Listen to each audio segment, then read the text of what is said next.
Hello everybody and welcome back to the football betting series here on YouTube.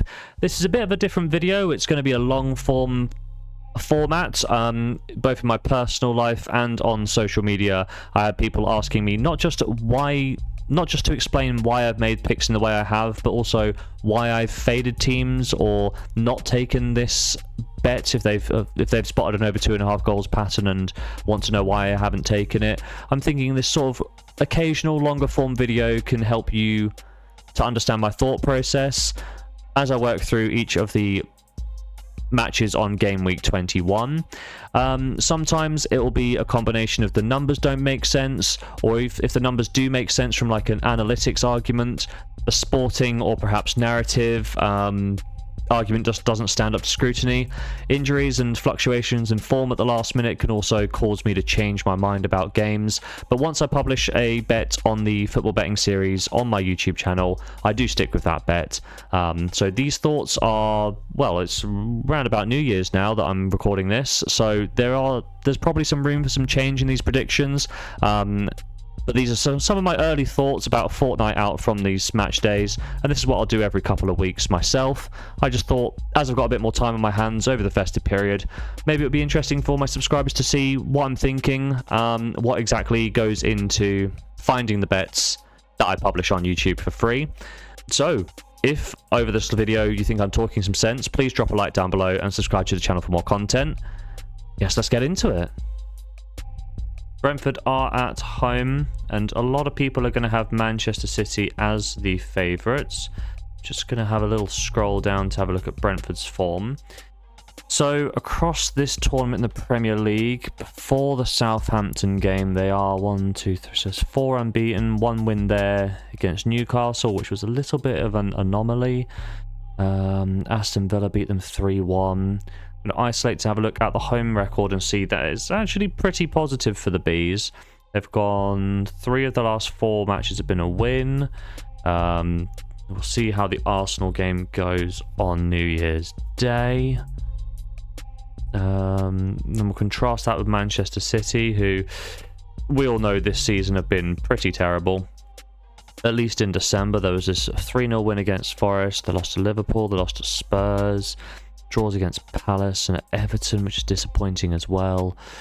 In terms of the away form, they have really struggled on the road of late. One thing that I'll probably not do, because it's too much jumping around, is I would normally pull out straight up Manchester City from here and have a look at their longer term records. That's how I'll get stats to you, such as like 1 win in their last 9, because obviously that's not displayed on the little snapshot that SofaScore is giving us, but that's what I'll do ordinarily. And let's have a look at the head-to-head record.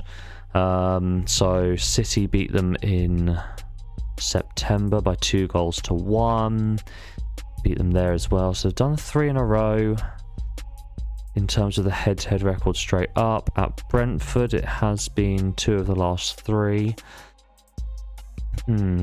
So you could lean Man City on this one, in my opinion. Let me have a look at their home and away goals scored. So Brentford have scored 26 goals at home, pretty much in and around that half-time interval. Man City are conceding early and conceding late on the road, which is not good for them. However, they are scoring quite late on the road. You could take, which does actually complement, Brentford do concede quite a lot in the last 15 minutes as well. You could look at a Man City second half here, but based on their form of late anyway, I'd struggle to take them, to be honest. I think this is a stay away game for me. I might lean towards Manchester City in terms of the SofaScore challenge, but it would be a half-hearted guess. If I was forced to take anything here, I might take Man City to win the second half for a half stake, but for the purposes of next week's video, I will be leaving this one well alone. Would anything change my mind about this? I've got Salford in the Cup, which is a nice chance to rest. I've got West Ham here. Brentford against Arsenal, so that's probably going to be an L, but they'll be coming off a win, so against Southampton, or at least a positive performance against Southampton. I think one of the main things to take into account is the difference in if we go to standings. When we look at Brentford's home record, they're the second best in the league at Griffin Park. Man City are up there in 6th, but they're not going to be at home. They're going to be away from home. They have a goal difference of 0 with 12 points from 10 games. It's not promising for the citizens. So with this one, if you put a gun to my head and force me to choose, I would still go Manchester City to win the second half of the game, considering Brentford have made so many good early starts in the early part of this season. But because there's no gun to my head, because it's up to me what I decide to do, I'm going to stay away from this match. No bet in Brentford versus Man City. Match day is Chelsea and Bournemouth. Let's take a wee look at Chelsea as the home side. So their recent form has stuttered of late. So their recent form has stuttered of late. They lost to Fulham late on. The goalless draw against Everton's a bit naff. And it really does stop them from challenging for the title, I'd say. You know, at time of recording, they're 7 away from Liverpool. Liverpool have a game in hand, so they could even make that 10 points clear of the win in the Merseyside derby. I think realistically, and it pains me to say this as an Ipswich Town fan, I feel like Chelsea will be getting a win at Portman Road. And then they're probably good for another win against Palace here. So they're probably looking at back-to-back wins coming into this match against Bournemouth. Obviously, earlier on in December, they were very dominant. They did fantastically well. And it is hard to see past them at home. The away side, Bournemouth, let's have a look at their record. They're coming off a solid patch of form, which immediately makes me a little bit scared. Obviously, a side can lose after winning games or after an unbeaten patch, otherwise the sport would never change. But Bournemouth are doing all right. Let's have a look at away from home as well. They're 3 in a row away from home. They scored 4-2 and 3, so that's 9 in their last 3, an average of 3 goals per game. In the last match they lost on the road, it was against Brentford. It was 3-2. So when Chelsea have conceded, have they really overcome like a 2-goal deficit? I mean, over here, Fulham, they haven't scored there. I'm going to just isolate for the Premier League because I'm not too bothered about Shamrock right now. So yeah, last time they conceded twice and won a game was the Spurs match. That was away from home. They don't concede a lot, to be fair, Chelsea. Breaking down the home and away goal records. And that says it all. It's pretty even here. So Chelsea at home, they're scoring 15 goals. And it is lopsided to the first half. Same with Bournemouth actually here. They're conceding in the middle of the first half here and early on in the second. But other than that, they're keeping it quite tight away from home in terms of when they're conceding. That's contrast with when Bournemouth are away from home. They're scoring quite a lot of goals late on. As an Ipswich Town fan, I know they scored twice late against us. Chelsea are conceding late as well, so they're keeping it tight in the first half. And they're scoring in the first half as well. Bournemouth are conceding in the first half, keeping it more tight in the second. So you could lean towards Chelsea. Chelsea first half result here, potentially. I just think ultimately there's not enough goals going in. If we have a look at the standings, Chelsea's home record is 8th best, so that's 9 games played. Sorry to jump around a bit, but if we go back to this, they played 8 games, scored 15, so they're barely getting over 2 per game at home.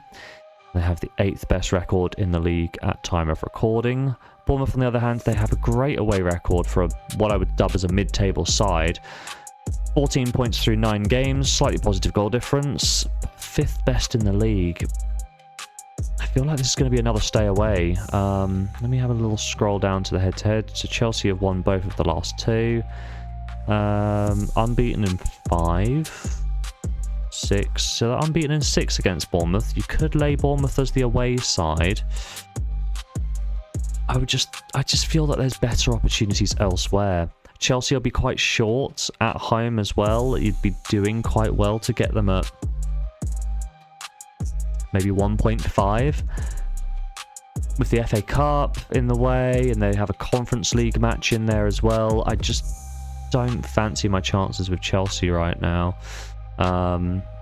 Great side, fun watch, but see, Bournemouth also. Bournemouth are one of the sides that's quite good for over 2.5s. But 27, 29 averaged across 9 games. It does get you over the 2.5 goals mark. I feel like I've already decided I don't like this game. But if I'm going to try and have a look at the over 2.5s, you've got 1, 2 in the last 4, 2 in the last 5 in the Premier League. 1, 2, 3. Yeah, 2 in the last 5. What about at the Bridge? Yeah, so 2 in the last 5 and 1 of the last 4 at Stamford Bridge have seen over 2.5. It's just not really getting us there. Bournemouth had a 0-0 result, but that was at home. What about away from home? There's a pretty good record there. Chelsea's have got over 2.5 as well. Do we go over 2.5 in this match? Possibly. Fatigue could be a factor.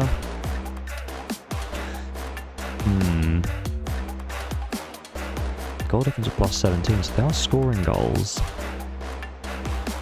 I don't know, guys. I think it's going to be a stay away from me here. If you absolutely force my hand, I might look at over 2.5. But I think it's just going to be a stay away. Not going to vote on this game, and not going to take a bet either for the second game of Matchday 21, Chelsea versus Bournemouth. Okay, so moving on to game number 3 now. West Ham versus Fulham. Let's take a look at the standings. So we've got 8th place Fulham at time of recording against 13th place West Ham. West Ham, how are they looking from home? Well, they're not in the top half, so that's a bit worrying. 14th with a -4 goal difference. It's one of the worst in the division. It's not quite Ipswich or Southampton levels, but it's not great. They're averaging about 1 point per game at home, which is not very helpful. Contrast that with Fulham's away form. They're top 7, and both Bournemouth and City are playing 10 games live right now. +2 goal difference, 13 points from 9 is still not super duper, but actually away from home it's one of the better records. Let's have a look at the matches. So in terms of home and away goals, so West Ham have scored the majority of their goals 15 minutes either side of half time, and Fulham on the road are conceding a lot in the second half. Actually, West Ham have scored 7 goals in the second half at home, and Fulham have conceded 7 goals in the second half away from home. In terms of the goal scoring record, they're scoring late as well. So actually there's a lot of action that happens in Fulham games late on, whereas most of the action is either happening early in terms of conceding goals for West Ham or for scoring in and around that half-time mark. Let's take a look at some of their recent records. So we've got West Ham, who are on a bit of an unbeaten stretch right now. They do have Liverpool later today at time of recording. I'm going to date myself here, but it could be a loss. Based on that home form we just saw from West Ham, I wouldn't feel too confident. But yeah, 4 unbeaten. In terms of the recent home record, they've lost 1 of the last 5, so they are keeping it relatively tight at the back. Fulham, they're playing live right now against Bournemouth. And they're on a nice unbeaten stretch as well. It's 3, 6, 7 games including Bournemouth, and we'll see if that holds up. There are a lot of draws thrown in there as well, which could be worrying. Okay, what about isolating from away record? They are still unbeaten away from home. They've scored 2 goals in 3 of their last 4, which is helpful.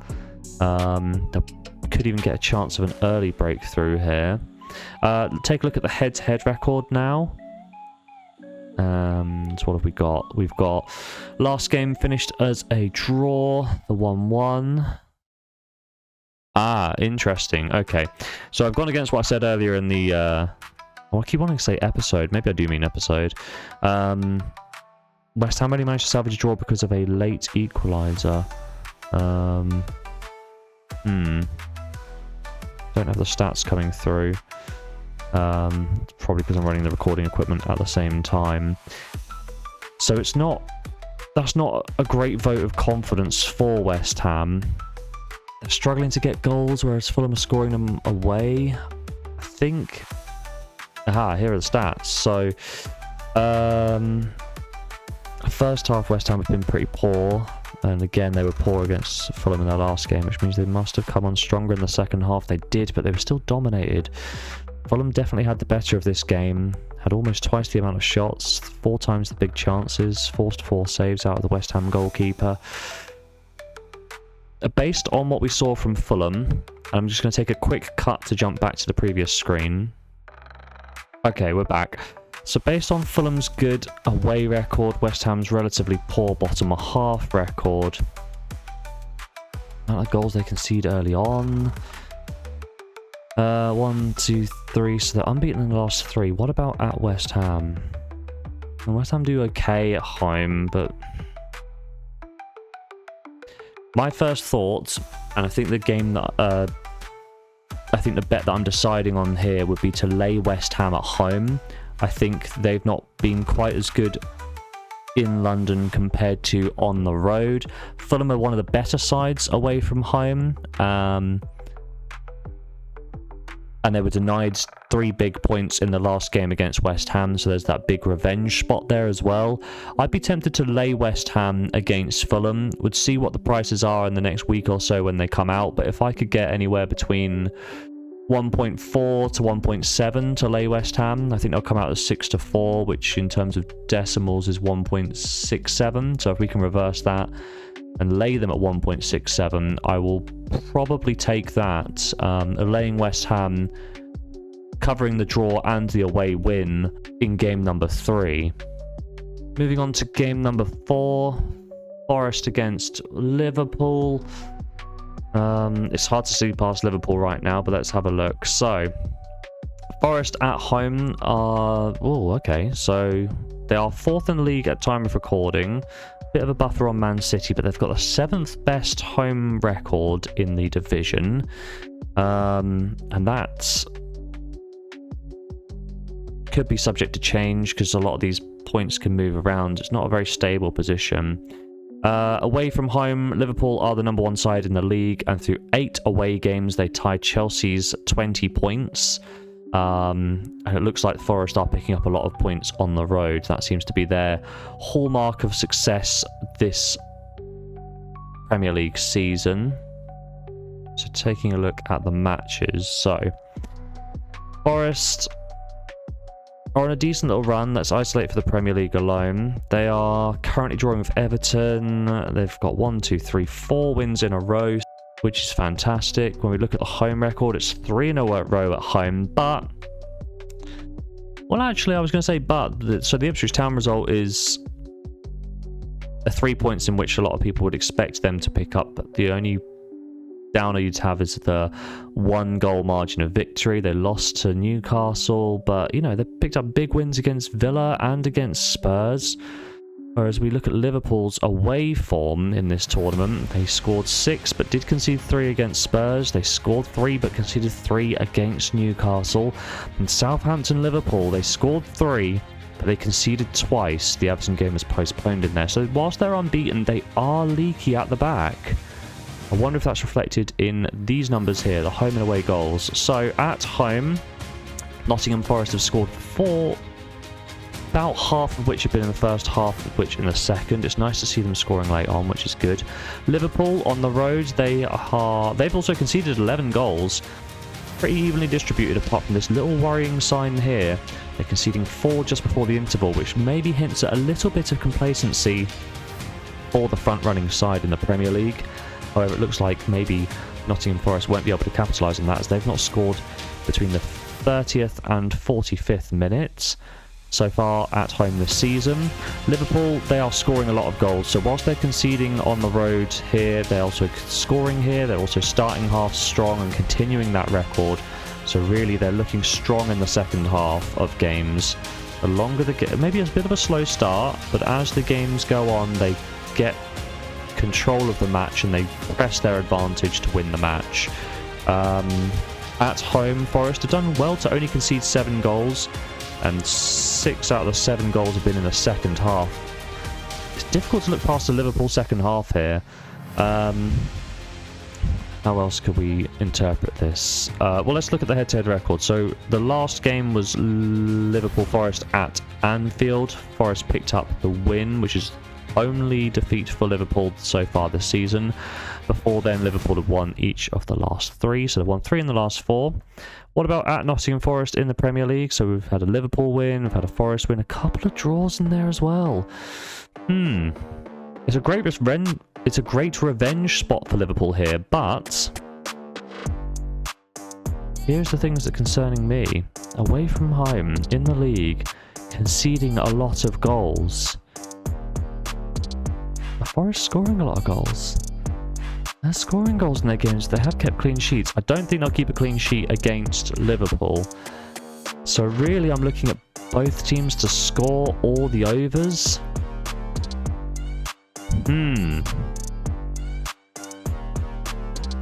Liverpool aren't keeping clean sheets, are they? Somehow against Manchester City, but that was at the start of the month when City's poor run of form started. I'd definitely be considering both teams to score.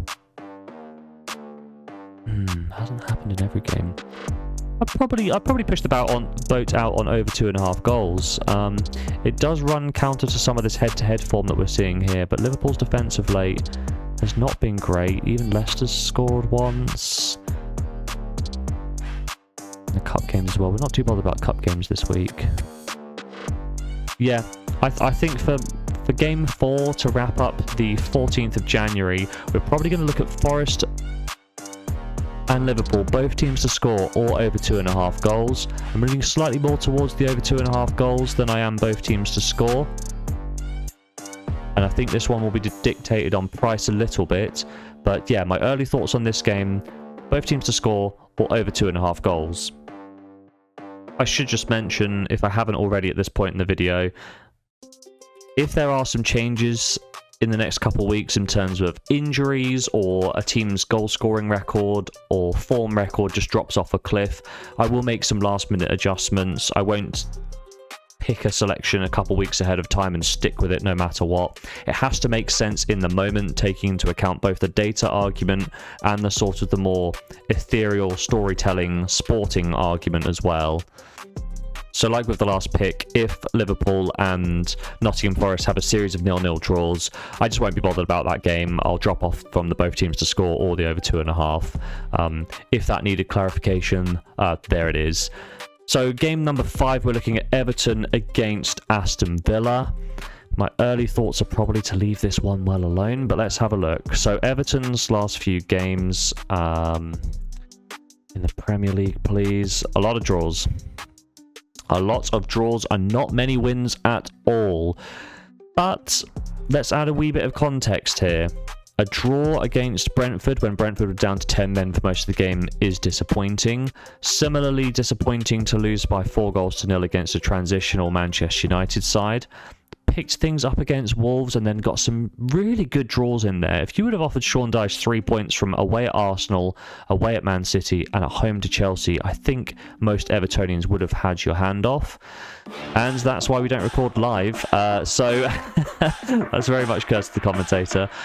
So Everton have just conceded against Forest, so it looks like they're unlikely to come back and win this game now, especially based on Forest's promising away record from the last selection, which means we're probably looking down the barrel of 1, 2, 3, 4, 5, 6, 7, 8, 1 win and 9 for Everton, which could lead you towards Aston Villa, but I do recall their away record not being too promising.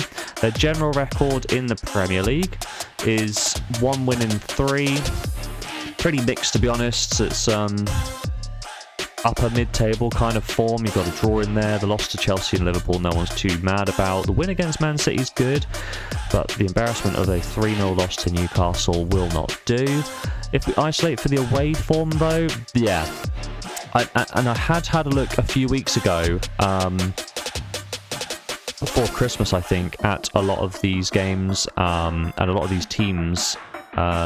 Obviously the focus of the channel being the Premier League.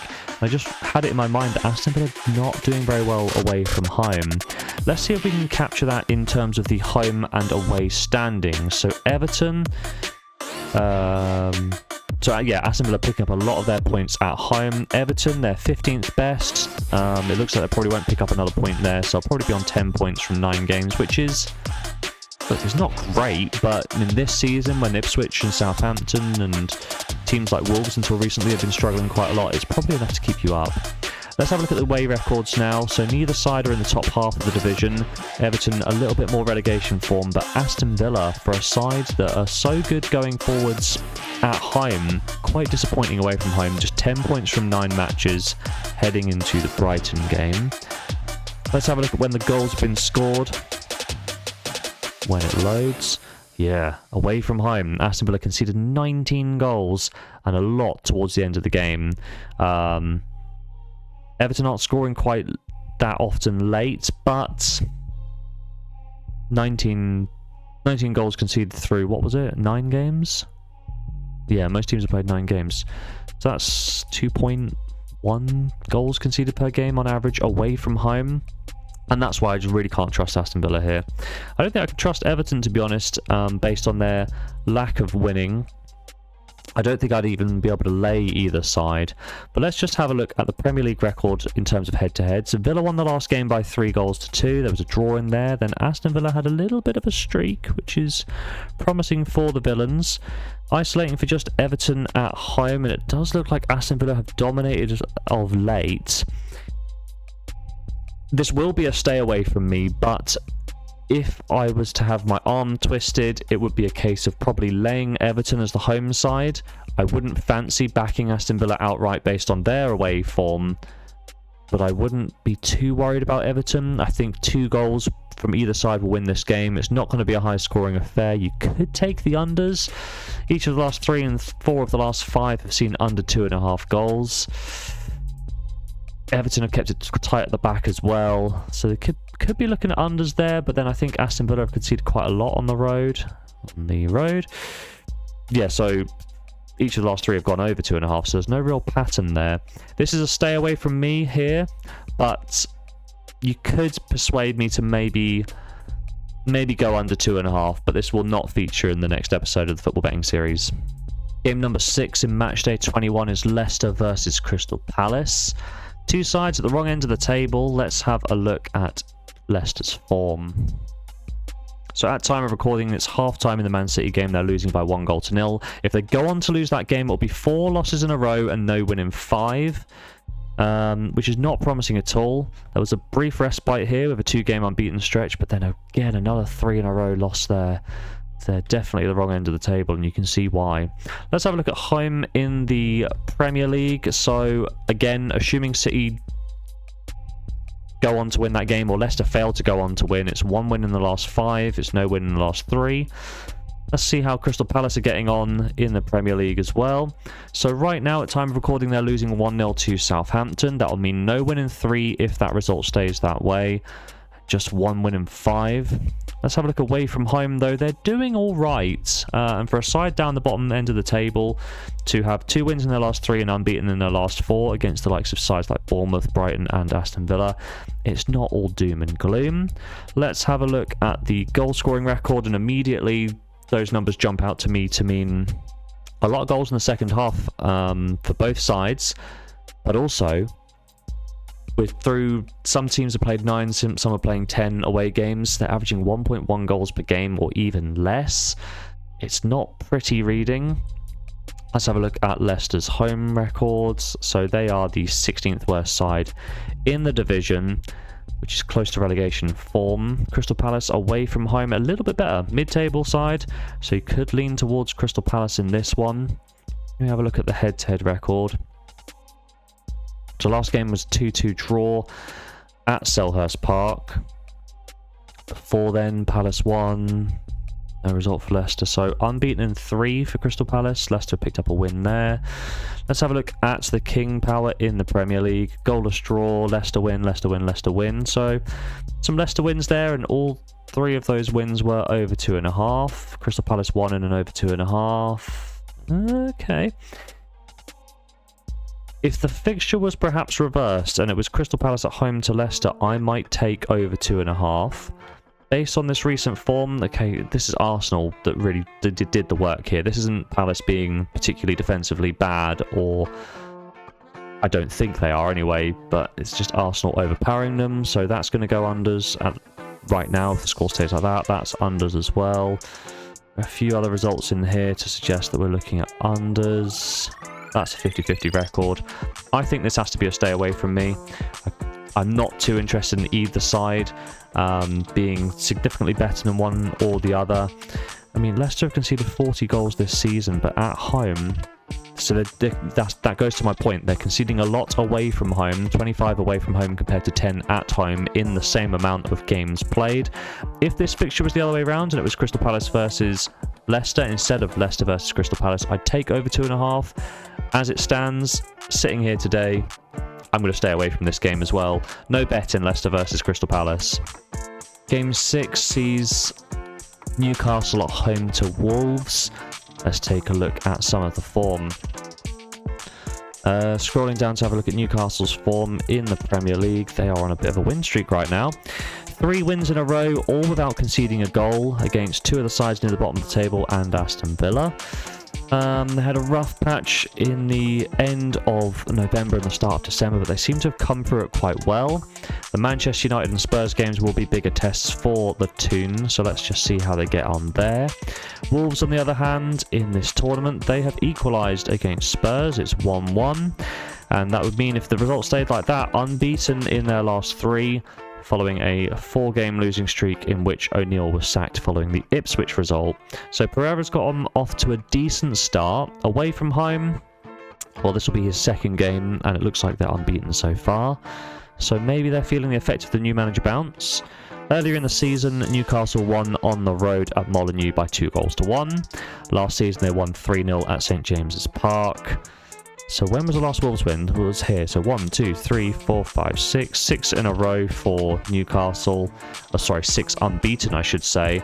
And a lot of that has come at St James Park. They've won each of the last 3. Let's get the Premier League Asian Trophy out of the way. Wolves not picked up a win. There you go, 2018. So 1, 2, 3, 4, 5. 5 games in a row. Unbeaten against Wolves at St James Park, with 3 wins in there as well. Newcastle, the side on the better form as well. Wolves conceded 20 goals away from home, and it doesn't matter if it's in the first or the second half, it's looking bad. They are scoring late on the road though, but maybe given this, they're probably consolation goals. Newcastle scored 15, which is an okay record, so let's have a look at where they are. So they're 7th and their 5th best home record. Wolverhampton are down in the bottom half. Their 15th best away record. It's not terrible, but it's not great, and they've got to be careful about relegation here. I think, without seeing any of the odds, we're probably looking at a Newcastle win in this one. I will vote for it based on the SofaScore predictor game, and I'm going to go Newcastle to win. I'm thinking the odds could be as low as 2-5 or 1.4. I'm hoping to get about 1.6. That might be a little bit greedy of me, but we'll see what happens when the odds come out. But I'm going to be backing Newcastle to win against Wolves, again assuming there's no big changes in form over the next fortnight. Okay, so game number 8 is definitely the game of the match week. It's the North London derby at the Emirates. So let's have a look at some numbers.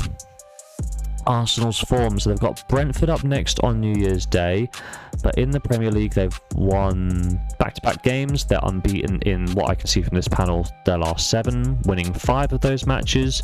The Everton draw was disappointing, but the manner of the game, if you look at the stats, was completely Arsenal domination, so I can't really feel too mad about that. Let's take a little look at the home records. Again, very solid. Wins against Ipswich and Manchester United and Forest there. That Everton game could have very easily been a win. Let's take a look at Spurs, because they're a little bit rocky right now. They are drawing 1-1 to Wolves at time of recording, with just 1 win in their last 7. Not promising at all from Postecoglou's side. That 1 win was against Southampton, and everyone is beating Southampton this season, so I can't really take any stock from that. 2 1-0 losses on the road there as well is not promising at all for Spurs. Arsenal at home, they're scoring well well, they're scoring 18 goals and they're well spread as well. It's actually very, very satisfying to see that. Spurs away from home, they are scoring. They've scored 16 and over half these goals have come in the first half an hour of the match. So I guess Arsenal are finishing games much better. And it could be an Arsenal second half, you never know. Let's take a look at the league table. So Arsenal currently sit third at time of recording. They've got the third best home record as well, whereas Spurs have the 11th overall record with the 11th best away record. Final things to take into account would be this head-to-head record. Spurs lost the first game of the season by 1-0. Arsenal won at the end of last season as well, and let's have a look at the Emirates in the Premier League. So it's a 2-2 draw, 3-1, 3-1, 2-1. See, looking at this on isolation, each of the last 6 games have seen over 2.5 goals scored. Spurs did have that game against Newcastle, against Liverpool, where they scored 3 and conceded 6. But other than that, we've seen some low-scoring affairs. With an hour to go, though, that could probably see us over 2.5 goals. That's over 2.5, so's that. It's difficult to pick a side. I think a lot of people will be leaning Arsenal in this one, but with Bukayo Saka's injury, it does give me just a little bit of pause for thought. I think genuinely I'm probably looking at over 2.5 goals. I will probably have to shoehorn this into the next episode that I produce just because it's the North London derby. I don't know what the odds are going to be. They'll probably be quite short, which probably removes the opportunity of a half stake bet. I'll probably go for a full stake bet on over 2.5 goals just based on that head-to-head record in the North London derby. I think I can ignore Spurs' lack of goals in the last few games just because of the derby match. So that's probably what I'll do, over 2.5 goals in the North London derby, Arsenal versus Spurs. So we're getting there. As I turn the calendar over to the 16th, it gives me an opportunity to say, if you've managed to watch this point in the video, please drop a like down below and subscribe to the channel for more content. I might continue to do some of these videos. I just have to see how this one performs.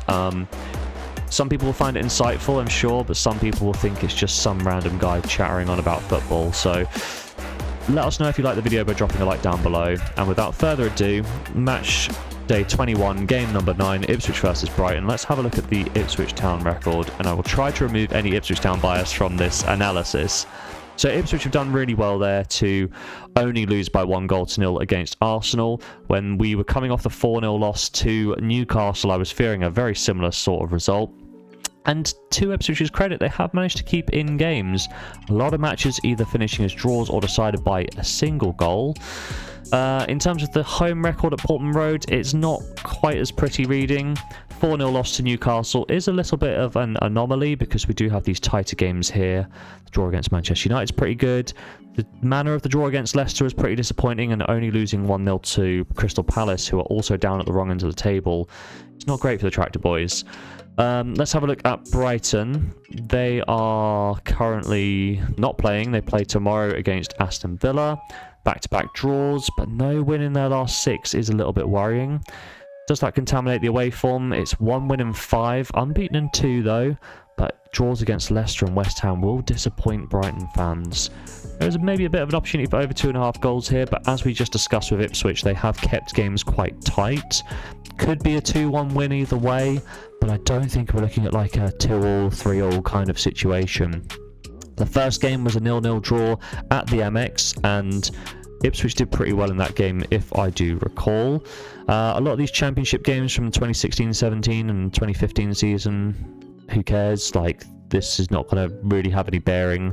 I'm sure because Brighton were on the way up, some of their Brighton players will still be there, but the entire Ipswich team changed after this season. They got relegated into League 1, we rebuilt in League 1, then came up through into the Championship with almost a completely new cast. Let's take a look at the goal scoring record. So Ipswich have only scored 6 goals at home all season, which is probably, without taking a look, and I don't want to embarrass my club, but I'm going to speculate, probably the worst in the league. Brighton have scored 14 goals away from home, which is an average of around 1.4 to 1.5. I can't remember if they've played 9 or 10 games. Which, in terms of concession rate, is not great. They're conceding quite a lot late on, but considering only 1/3 of Ipswich's goals at home have been scored in the second half, I don't think they're going to have any concern there. Brighton have scored 14, which again is about 1.4, 1.5 goals scored, and Ipswich conceding around about 2 goals per game. A lot of this is happening at the end of the half. I can't really see an angle to take here. Brighton's recent form has been pretty poor. They're the 10th best normal team. They are the 9th best away team though. Ipswich are down in 19th, and in terms of their home form, they're also 19th. You could argue to laying Ipswich Town here, but my heart's not in it. I think this is going to be another no bet for Ipswich Town against Brighton. Okay, so final game is Manchester United versus Southampton. And my immediate thought, before I'm going to break down the game, I promise, but my immediate thought is just stay the heck away from this one. Southampton have been not very good at all, and I think you're going to get quite a false, strong price on Manchester United here. The bookies could put them anywhere between 1.2 to 1.4, which, based on what I've seen from this season from the Red Devils, under the rebrand of Ruben Amorim, I would just not be confident in taking them. That's my initial thought. Let's see if we can convince myself to pivot away from that one. So taking a look at the matches for Manchester United, they're currently not in action. They play tomorrow against Newcastle. The Premier League form is not great. No goals in their last 2, with the back-to-back defeats against Bournemouth and a struggling Wolves side. They did manage to pull out a last-minute winner at the Etihad against struggling Manchester City with a 2-1 win. But with losses against Forest and Arsenal as well, it now means that they have 1 win in their last 5. They are struggling to pull off good results. In terms of the home record, it's back-to-back defeats. The Newcastle game, let's see what they can do in that match, but Newcastle look pretty sharp right now, so I wouldn't be surprised to see if this is no win in 3 or even back-to-back-to-back losses. Southampton, on the other hand, let's check in with them. They are drawing 1-1 with Crystal Palace now. And this does not make pretty reading at all. So from our little display here, 3, 6, currently 9 games without a win. In terms of the away form, it's been a bit patchwork. They have kept games tight to their credit. They very easily could have lost that Fulham game, though. I did watch that one. So there's maybe a little bit of respectability here, and it could go into reinforcing my opinion of not backing Manchester United if Southampton have managed to keep it quite tight away from home. If Manchester United are frustrated in that first half especially, they might not be able to pull off any kind of result based on their low confidence. In terms of the goal scoring, Southampton are conceding around 1.5 a game. United are scoring just shy of 1.5 a game. At home as well, though, Manchester United have actually conceded more at home than they have scored, which is very worrying. Half of those goals have been either side of half-time in that little half-an-hour period there. But I don't think they'll be too concerned about Southampton because they've scored 4 goals. And that's terrible. That is the worst away performance in the league. I don't even need to look at the stats. I won't believe any other team has scored across 9 or 10 games less than 4 goals. They haven't scored a single goal in the first half as well, so it could be a Manchester United first half, but I think Southampton will be able to keep it tight. I don't think they're going to concede 5, 6, 7 like they've shown against other teams this season. Let's take a look at the head-to-head record once it loads in. So the last game was a 3-0 win for Manchester United against a 10-man Southampton. Then there was a draw in there that Southampton earned the season they went down. Narrow win for United, a couple draws. There was a 9-0 in there, but goodness, that's 3 years ago and it was against 9 men, so that does not feature at all in my prediction. In my calculation for the prediction. When we isolate the Manchester United games at home, we've got 2 draws in there and then the 9-0, 3 draws in the last 4. This will definitely be a pulling the trigger on the day kind of bet. Officially, for the football betting series, I will be staying away from this one. But if the bookmakers are foolish enough to put Manchester United at anything short as or shorter than 1 to 5, so 1.2, 1.15, you might even be better off laying Manchester United and then backing them if Southampton score the first goal. I don't think Southampton really have many goals in them. It could even be a little 1-0 or 2-1 kind of affair. I don't trust either of these sides right now, so it's a bit of a sour note that I'm going to end this long format video by saying no bet in match number 10 for game week 21. So just to recap the selections that we have decided to go with, I believe we jump onto the 14th. West Ham against Fulham, I wrote down. Oh, come on, you got to load it now. We're going to lay West Ham against Fulham, I think. Spurs and Wolves are currently drawing, that's great.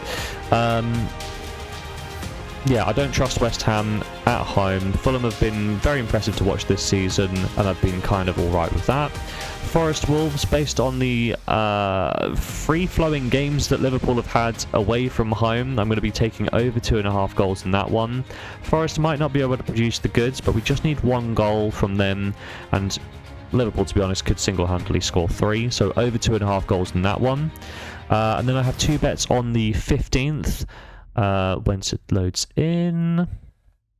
Newcastle Wolves, so we're going to be back in the tune to pick up another win at St James Park. They've made it their fortress this season. They've been very impressive at home, and Wolves have been, well, below average away from home, as they've been most of the season. The one thing that could cause me to change my mind a little bit or to lower my stakes is if Wolves win the next 2 games and they're looking pretty solid under their new management, I could go into laying the away side or backing Newcastle for a half stake, so just watch that space for this. There will be a regular episode of the football betting series for Matchday 21 as well, but this is just me trying a different format and getting some thoughts down as well. And then the final bet, and probably the biggest game of the match week, is the North London derby. Although Spurs have kept things tight at the back and had some lower scoring games away from home, the Arsenal's recent matches and their head-to-head record would lead me to believe that Arsenal could probably score 3 on their own. But I think the North London derby, like most heated derby affairs, you can throw the form book out of the window and just look for goals in this game. Bukayo Saka not being there could be a bit of a hindrance to Arsenal, but it could leave someone like Trossard or Martinelli to want to step up and produce the goods as well. I think over 2.5 goals is a fairly safe bet in the North London derby. If you've made it to this point in the video and you haven't already subscribed to the channel or liked the video, I don't really know how I can help you. Hopefully it's been useful to hear some of my longer form thoughts instead of the more presentation style of the other videos on the channel. If you didn't like it, please leave a dislike and I will go away and not do this sort of longer form video again. If you've got any questions, drop them down in the comment section below, and as always, have yourself a lovely day.